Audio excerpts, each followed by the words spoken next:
गद्दारों की साजिश में अपने भाईचारे को दफनाना चाहते हैं। ये आए हमदर्दी जताने, साथ में टीवी वाले, प्रेस वाले, ताकि कल के अखबार में इनकी तस्वीर पहले पन्ने पे छपे।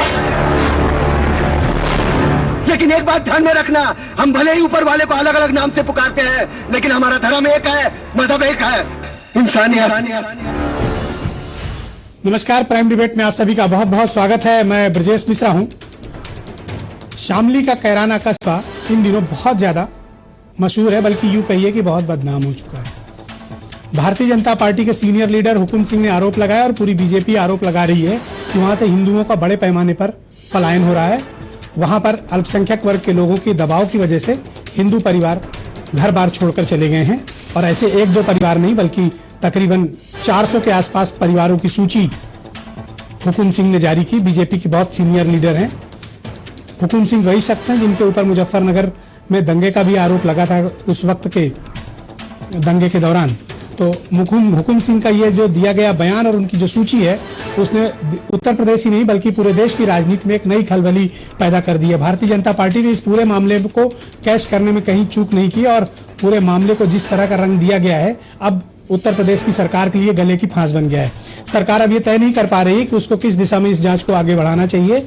लिहाजा संतों की एक टोली को, जिनके ऊपर आरोप है कि वो समाजवादी पार्टी के समर्थित संत हैं, उनको भेजा गया वहां पर, और स्टेटमेंट भी आनन फानन में आ गया।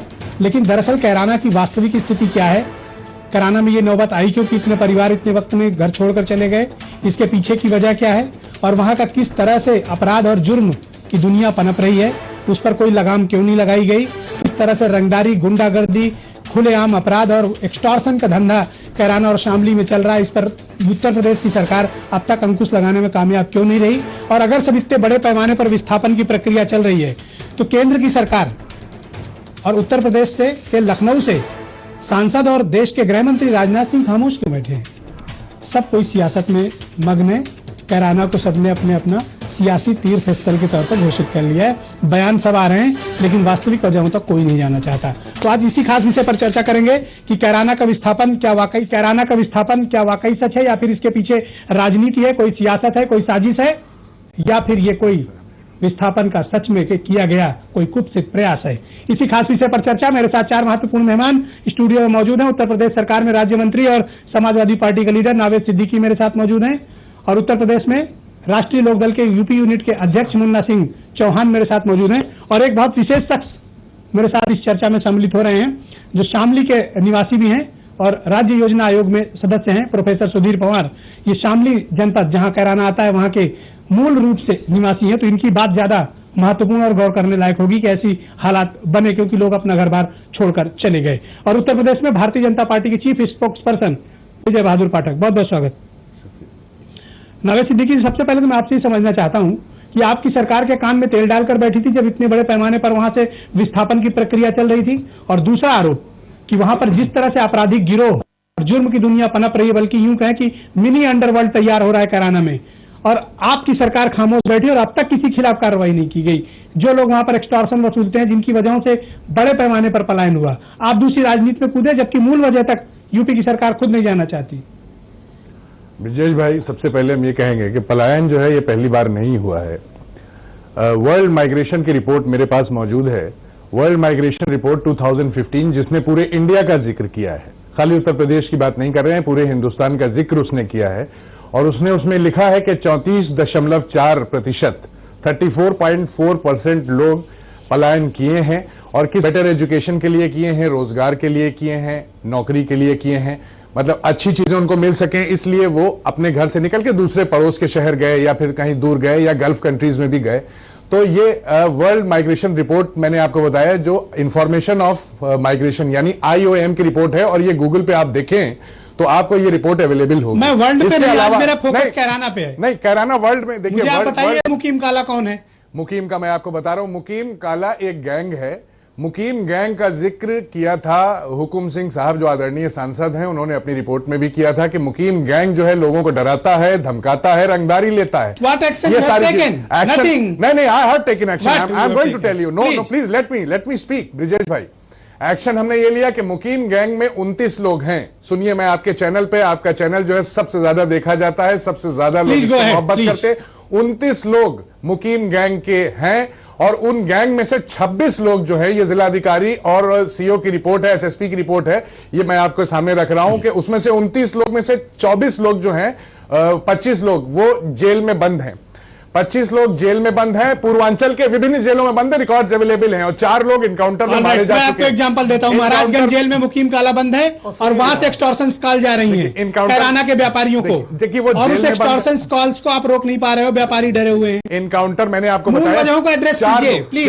4 लोग इनकाउंटर में मारे जा चुके हैं, यानी कि उसका पूरा गैंग एक तरीके से नेस्तनाबूद हो चुका है, खत्म हो चुका है। उत्तर प्रदेश में हमने जड़ से इस तरीके की चीजों को खत्म किया है। मुन्ना सिंह चौहान नहीं समझेंगे। नेक्स्ट मुन्ना सिंह चौहान, मेरा सीधा सवाल है, उत्तर प्रदेश में कैराना में यह पॉलिटिक्स जानबूझकर हो रही है या फिर सच में विस्थापन की प्रक्रिया वहां पर है? और एक्सटॉर्शन का धंधा क्या है वहां पे, सताया जाता है लोगों को? मैं आपको बधाई देना चाहता हूं गलत मोड़ दिया कि जा रहा है। आपने ज्वलंत दिखाया। मैं आपसे समय, देखो 2 तरह का पहले भी है कि 2 तरह का पलायन हुआ है। जैसे रामायण में महिला के ऊपर अत्याचार हुआ, दमंगई हुई, गुंडई हुई, तो बाली के डर से सुग्रीव चला गया किष्किंधा पर, यह पलायन हुआ। दूसरा जो है, कंस के अत्याचार से कानून व्यवस्था को ठीक करने के लिए श्री कृष्ण जी पलायन करके मथुरा से वहां गए। लेकिन ये उत्तर प्रदेश का पलायन शुद्ध रूप से, अगर हमारे देश में कहीं पलायन धार्मिक आधार पर हुआ है तो कश्मीर में काश्मीरी पंडितों का हुआ है, वो धर्म के आधार पर हुआ। यहां जिस सज्जन ने आरोप लगाया है वो पहले मिनिस्टर थे कांग्रेस के, उसी समय से वहां जो है अफीम और मार्फिन का धंधा शुरू हुआ। उनका भतीजा भी बहुत बड़ा गुंडा था, जो पवार साहब बताएंगे, वो भी मारा गया। आज जो आपने कहा है, अगर उत्तर प्रदेश सरकार एक गैंग से नहीं निपट पा रही है, ये तो उत्तर प्रदेश में जगह जगह जहां कानून व्यवस्था खराब है वहां लोग पलायन कर रहे हैं। लेकिन वहां एक कारण और है, 1 मिनट सुनिए। वहां चूंकि पहले जो है वहां मुस्लिम ज्यादा है, हिंदू कम है, तो वहां पहले जो है व्यापारी ज्यादातर जो है व्यापारी हिंदू थे और मुसलमान व्यापार नहीं किए थे, तो उनकी दुकानदारी चलती थी। जब मुसलमानों ने भी धंधा अपनाया तो बहुत से लोग अपनी दुकानों पर जाने लगे, तो इनकी दुकानदारी कम होने लगी। तो इस वजह से एक सीधा सवाल, ये विस्थापन राजनीतिक है या फिर आपराधिक गैंग की वजह से? ये राजनीतिक तो बीजेपी बना रही है, और सरकार अगर कानून व्यवस्था 1 मिनट में ठीक कर दे तो सब बीजेपी प्रोफेसर पवार खुल जाए। ओके, प्रोफेसर पवार जो खुद शामली जनपद के रहने वाले हैं, जहां पर कैराना ये जो बहुचर्चित और इस वक्त सबसे बदनाम क्षेत्र है, वहां के निवासी हैं। प्रोफेसर पवार, आप मुझे बताओ कि ये जो विस्थापन की प्रक्रिया है, ये धार्मिक आधार पर हुई है या फिर इसके पीछे कोई आपराधिक गैंग काम कर रहा है या फिर ये पूरा इशू पॉलिटिकल है?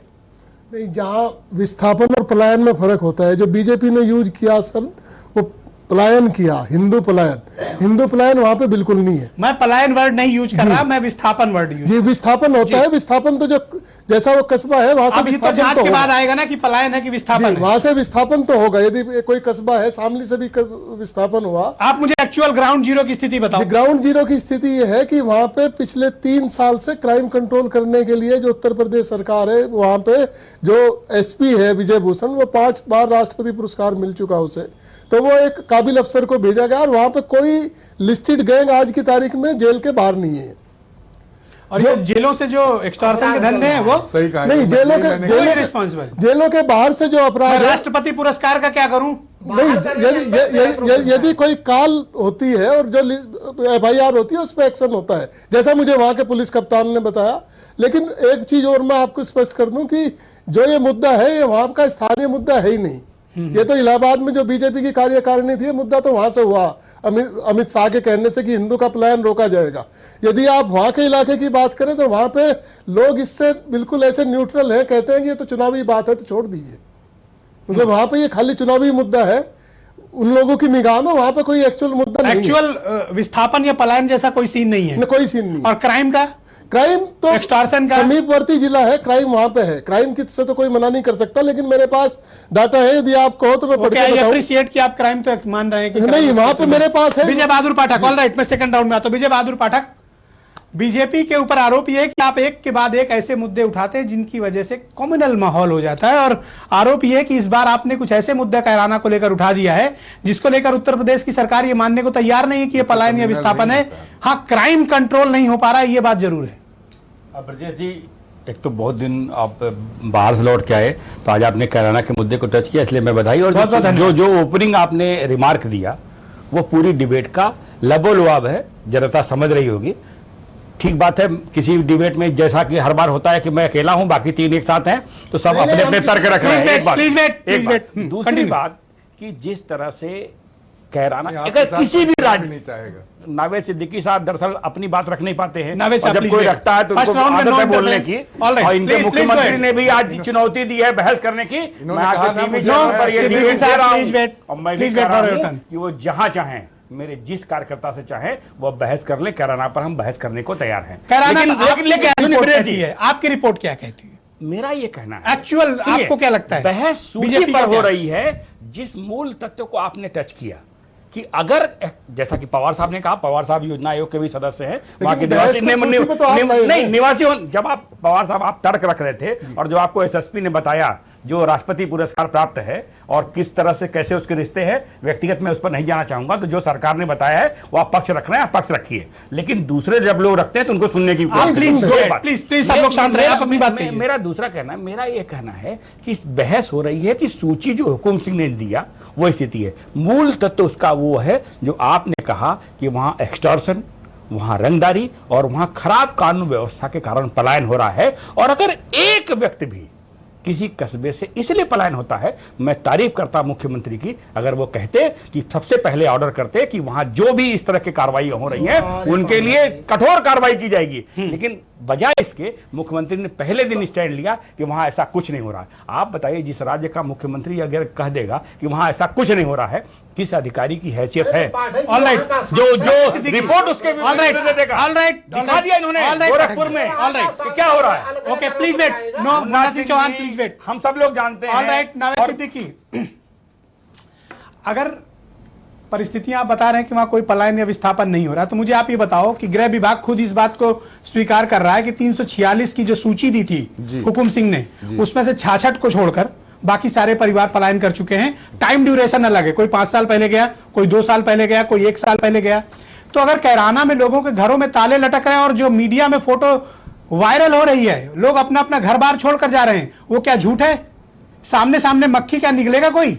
देखिए ऐसा है, और वहां अगर ऐसी स्थिति एक्सटॉर्शन वसूले जा रहे हैं तो सरकार को आगे बढ़कर कार्रवाई करना चाहिए, बजाय इसके कि पॉलिटिकल आप इशू कर दें। नहीं, एक्सटॉर्शन कोई नहीं वसूला जा रहा। हमने आपको एक गैंग के बारे में आपने पूछा, मैंने बता दिया कि उस गैंग को नेस्तो नाबूद कर दिया गया। कैसे नेस्तो नाबूद कर दिया गया? एक्सटॉर्शन वसूल रहा है वो। कहाँ वसूल रहा है साहब? अरे 10 से ज्यादा व्यापारियों ने कंप्लेन की है, व्यापारी और दूसरे लोग उसके डर से कोई बोल नहीं रहा है। नहीं, ये देखिए गलत बात है। पलायन जो हुआ है, पलायन हुआ है, मैंने आपको देखिए सेंसस की रिपोर्ट बता दी। अब सेंसस किसकी है? सेंसस की तब होना नहीं, सेंसस है किसकी? Government of India, ministry of home affairs, यानी कि राजनाथ सिंह का विभाग में क्या 180 से ज्यादा। एक देखिए, please listen, please listen, census 90% कह रहा है जी। आप ही देखिए कि कैराना कोई बहुत बड़ा टाउन नहीं है। प्रोफेसर पंवार उसी जनपद के रहने वाले हैं। कैराना एक टाउन है जी। उस टाउन में 5 साल के भीतर 200 से ज्यादा परिवार, अगर मैं उसको कैटेगराइज अलग कर दूं तो हुकुम सिंह की लिस्ट को, तो अगर 200 परिवार कोई एक छोटे कस्बे से छोड़कर जाते हैं,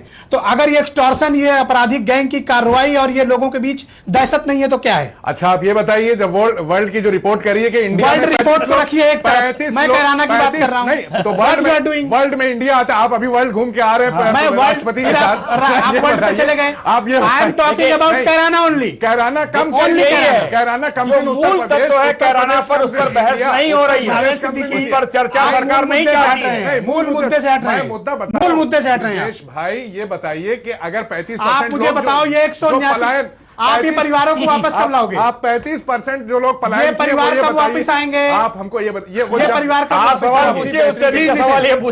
ये कब वापस आएंगे? हमें पहले ये बताइए, पहले आप बताइए जो लोग गए हैं 35%, ये समाजवादी पार्टी है, छोटे कस्बे से। प्लीज लिसन, सेंसस एक्सटॉर्शन की वजह से census is not Samajwadi party है, पहले आप उत्तर दीजिए। सेंसस एक्सटॉर्शन की वजह से रिपोर्ट नहीं दे रहा है। आप मुद्दे घुमा रहे हो। मैं पूछ रहा हूँ कि एक मिनट, प्लीज वेट, आप मुझे एक चीज बताओ जी। मैं आपको अप्रिशिएट करता अगर आप ये कहते हैं कि जो लोग छोड़कर गए हैं उनसे आप संपर्क करेंगे और वापस लाएंगे, लेकिन आप इस मुद्दे पर बात ही नहीं कर रहे हैं। आप हम उस मुद्दे मैं मुद्दे की हकीकत ला रहे हैं। प्रायोजित प्रोग्राम है ये भारतीय जनता पार्टी जैसी फिरका परस्त पार्टियों का। सो रहे थे क्या? अब तक आपकी सरकार और आपका पुलिस महकमा आपका डिस्ट्रिक्ट क्यों नहीं है?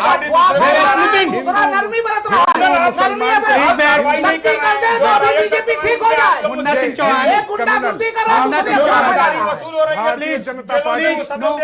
Singh Chauhan, no please don't waste time. मुसलमान को हिंदू ओके, से सिद्दीकी बात साहब, करिए। नो, और अपना ठीकरा हमारे उत्तर प्रदेश सरकार के सर पे फोड़ना चाह रही है भारतीय मुन्ना सिंह चौहान,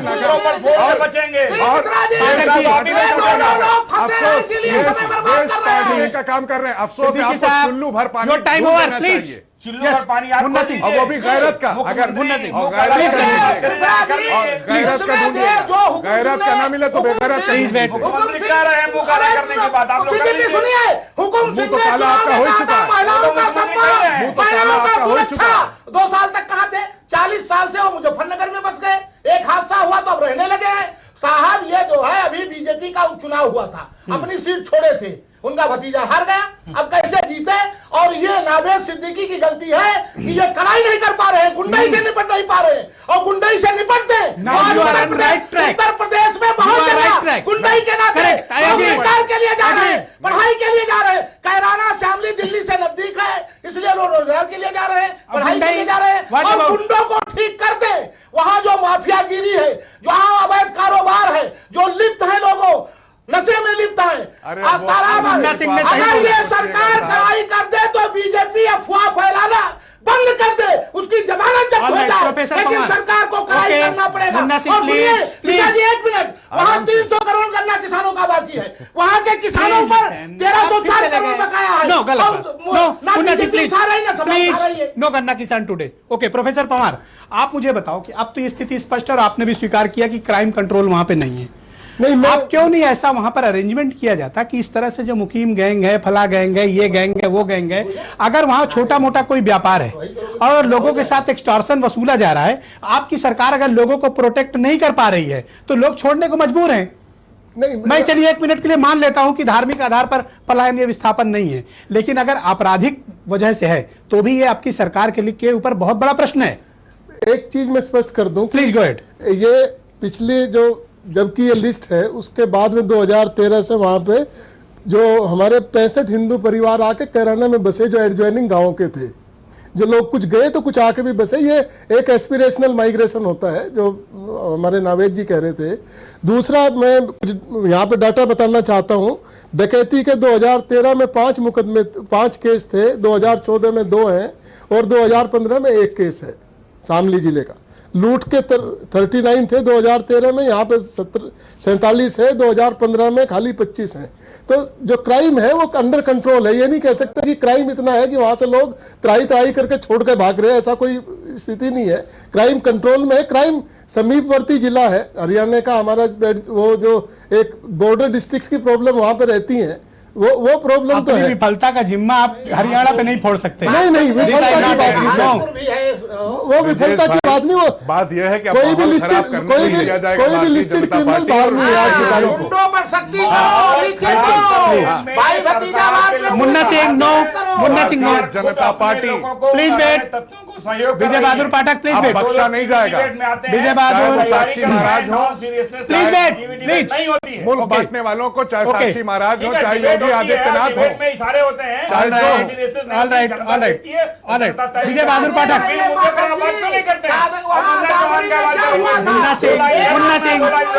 मुन्ना सिंह नो, आप गलत कर रहे हो। You are wasting time, wasting time. Okay Munna Singh please wait. सरकार करिए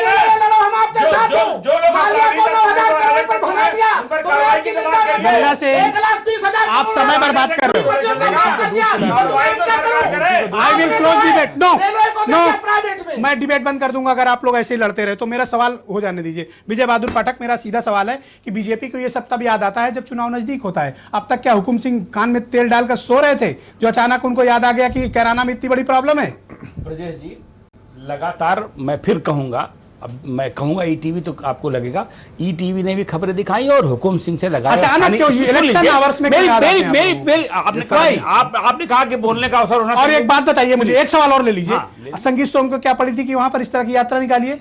इसकी इंक्वायरी हो जाने दीजिए, वेट करिए कि जांच क्या एकदम। मैं आपसे सब्र क्यों नहीं हो रहा? मैं नावेद सिद्दीकी नहीं हूं। जो मेरा मुख्यमंत्री कह देगा मैं उसी को डिक्टेट करूंगा। मुख्यमंत्री ने मना कर दिया तो नावेद सिद्दीकी की हिम्मत नहीं हो रही है कि एक बार भी इस सच को स्वीकार कर लें कि वहां एक्सटॉर्शन की स्थिति है, अपराध की स्थिति है। वेट में आऊंगा। अगर आप एक बार अगर पढ़े लिखे हैं तो गूगल पे देख लीजिए। जरूरी नहीं कि उसी वक्त जवाब दीजिए, मैं आपको टाइम दे रहा हूं। प्लीज अध्ययन करके आया करिए तो बोला अध्ययन आप करके आइए। आप मुझे बताओ कि क्या जरूरत है संगीत सोम को यात्रा निकालने की, मैं उत्तर तो माहौल खराब करने की? फिर कहा प्लीज कि उत्तर जैसे ही ये विषय उठा बेहतर होता राज्य के मुख्यमंत्री के तौर पर मुख्यमंत्री कहते कि मैं सूची का परीक्षण करा रहा हूं वहां, और वहां जो लोग भी अराजकता फैला रहे हैं, जो लोग भी एक्सटॉर्शन की स्थिति पैदा कर रहे हैं, उनके बारे में जांच होगी और कठोर कार्रवाई होगी। पहले दिन मैं इसे काउंटर करना चाहता हूं। प्लीज मैं बोल लूं तो फिर आप काउंटर करिए। आप तो बोल रहे हैं। उनको एक मिनट टाइम दीजिए प्लीज। प्लीज एक बात। दूसरी बात यह अपेक्षा थी, यह नहीं हुआ। मैं आपके इस चैनल पर स्वीकार करने की स्थिति में हूं कि संगीत सोम को उस तरह की यात्रा नहीं निकालनी चाहिए थी। एक बात गुड, लेकिन राज्य के मुख्यमंत्री के तौर पर हमें मुख्यमंत्री से भी अपेक्षा थी। 20 सेकंड प्रोफेसर पवार दिखा रहे थे कि मुंह काला हो जाएगा, उनको भी अपेक्षा पाठक जी प्लीज कहते। प्लीज शांत। Yes professor Pawar 20 second. सूची मिली, हुकम सिंह जी ने सूची जारी की, मीडिया ने उसे एग्जामिन किया, मीडिया ने कहा कि सूची फर्जी है। उसके बाद हम स्टेट गवर्नमेंट ने किया, उसमें डिफरेंट रीजन्स हैं जाने के, कुछ लोग तो गए भी नहीं वहां पे हैं। तो एक पॉलिटिकल मुद्दा बनाने की कोशिश की गई। यदि अपराध था भी तो अपराध के बारे में शिकायत करते कि आपराधिक मामला है, उसे करते। ऑलराइट, नावेद सिद्दीकी जी, अगर मामला इतना बड़ा तूल ले रहा है और उत्तर प्रदेश की साख पर भी सवाल है, आज भले ही मुख्यमंत्री ने कहा कि यूपी को बदनाम करने की साजिश हो रही है, आप कोई जांच के एक आदेश क्यों नहीं करते हैं? दूध का दूध पानी का पानी हो जाएगा, आप जांच से क्यों भाग रहे हैं? एक high level inquiry committee set up करिए, वो जांच करे और पता बताए तो कि मुकीम काला वगैरह से क्या हो रहा है। अब आप सुनिए, अभी महाराजगंज से बैठ के जेल से वो अपराध का राज चला रहा है शामली के भीतर, और आप बता रहे हैं कि कुछ हो ही नहीं रहा, वहां तो सब नॉर्मल है। अगर सब नॉर्मल है तो ये लिस्ट क्या है फिर? आपके सूत्र इतने मजबूत हैं यस हर जगह पहुंच जाते हैं। मैं इस बात को दावे के साथ कह सकता हूं कि एक्सटॉर्शन वसूला जा रहा है और महाराजगंज के सर्विलांस चेक कर लिया जाए। लेकिन देखिए, जो जांच की बात आप कर रहे हैं, जांच हम कर रहे हैं, ओपन चैलेंज। लेकिन जांच के अलावा देखिए, हमारे आदरणीय मंत्री शिवपाल जी ने एक टीम दूसरी भेज दी। किसकी? संतों की टीम भेज दी। आप क्यों भेजी? सुनिए, इसलिए भेज दी संतों की टीम। 20 सेकंड ओनली, आप टाइम ज्यादा ले रहे हो। 20 सेकंड नहीं, चलिए हम 10 में कह देंगे। हमारी जांच एजेंसीज जब जाती हैं तो कहा जाता है कि ये सरकार के दबाव में काम किया है, ये फर्जी है, ये जांच झूठी है, ये रिपोर्ट झूठी है। तो भाई तुम्हारे ही लोग, ये संत लोग तो झूठ बोलेंगे नहीं, आप ही की तरह है, तो संत लोगों को भेज दिया कि भाई इनकी रिपोर्ट तो मानोगे कम से कम। Munda Singh Chauhan 20 second please please. Mishra ji, मैं आपके हिसाब से सहमत हूं। सरकार अगर जांच कराना चाहती तो विधानसभा के सर्वदलीय विधायकों को एग्रीड और ये साधु संतों को अंताक्षरी ना करो, ताली जवाबी कीर्तन न करो, वहां कानून व्यवस्था ठीक करो। नहीं तो बीजेपी पूरे प्रदेश में दंगा कराना चाहती है। अगर आप कानून व्यवस्था नहीं ठीक करोगे तो ये प्रदेश आप मुझे हैरानी होती है और दुख भी होता है। Please wait, please. मुझे दुख होता है इस बात पे कि मामूली से किसी नेता का अगर स्टिंग ऑपरेशन हो जाता है तो उसके लिए ज्वाइंट पार्लियामेंट कमेटी बना दी जाती है उत्तर प्रदेश में। लेकिन जब इतने बड़े मामले रेज किए जाते हैं तो उस पर सरकार जांच भी कराना जरूरी नहीं समझती। प्रोफेसर पवार, अगर इसमें जांच के लिए कोई ज्वाइंट पार्लियामेंट कमेटी बन जाए तो आपको कोई एतराज है? नहीं, वो उसका मकसद चुनावी नहीं होना चाहिए। मैं जेपीसी बन रही है, जेपीसी चुनावी तो होगी नहीं, सारे दल होंगे, ये ब्रजेश जी सब फसल काटेंगे, ये ब्रजेश जी सब फसल काटेंगे। किस लेवल का मुद्दा है? आप इसे ये तो देखिए कि एक लिस्ट दी गई, वो लिस्ट मीडिया ने फर्जी करार दिया। मैं कहता हूं कि अगर लिस्ट फर्जी है, प्लीज वेट, प्लीज, अगर लिस्ट फर्जी है आप जांच करा के साबित कर दीजिए। एक हफ्ते में जिला प्रशासन ने जांच किया, जिला प्रशासन इसमें खुद पार्टी है, जिला प्रशासन पार्टी है इसमें। नहीं, वो जिला प्रशासन चैलेंज करे, वो आईटी की टीम वहां पे है, एचआरसी वहां पे है। राजनाथ सिंह जी ने शुरुआत अगर की जिला जांच की। प्रशासन जांच कर सकता है तो मथुरा में आपने डीएम, एसपी और कमिश्नर को क्यों हटाया?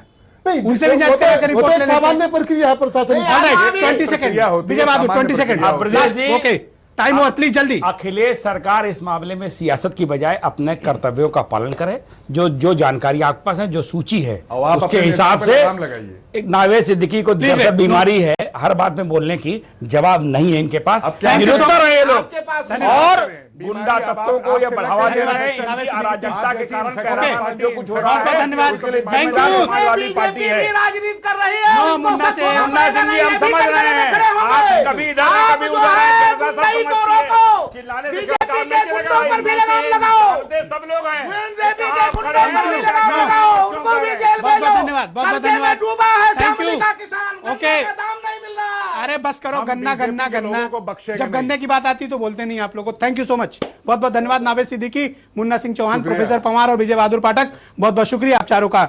दरअसल इसमें कोई दो राय नहीं कि कैराना में कुछ है जिसको उत्तर प्रदेश की सरकार छिपाना चाहती है, और भारतीय जनता पार्टी खैर इस मामले को कोई राजनीतिक रंग देने में कोई चूक करना भी नहीं चाहती है। अब यूपी की सरकार इस बात को लेकर कटघरे में है कि इस मामले की जांच क्यों नहीं कराना चाहती। छोटे छोटे मामलों को लेकर बड़ी बड़ी जांचों का आदेश करने वाली और स्टिंग ऑपरेशंस की जेपीसी यानी ज्वाइंट पार्लियामेंट कमेटी की जांच कराने वाली सरकार कैराना के मामले पर बचने की कोशिश क्यों कर रही है, बड़ा सवाल है। उम्मीद तो ये की जाती है कि अखिलेश यादव सरकार इस मामले में कोई बड़ी जांच का ऐलान करके अपने को इस मामले में पाक साफ साबित करने की कोशिश जरूर करेगी। रात 11:30 पर पूरी बहस दोबारा से। बहुत बहुत धन्यवाद।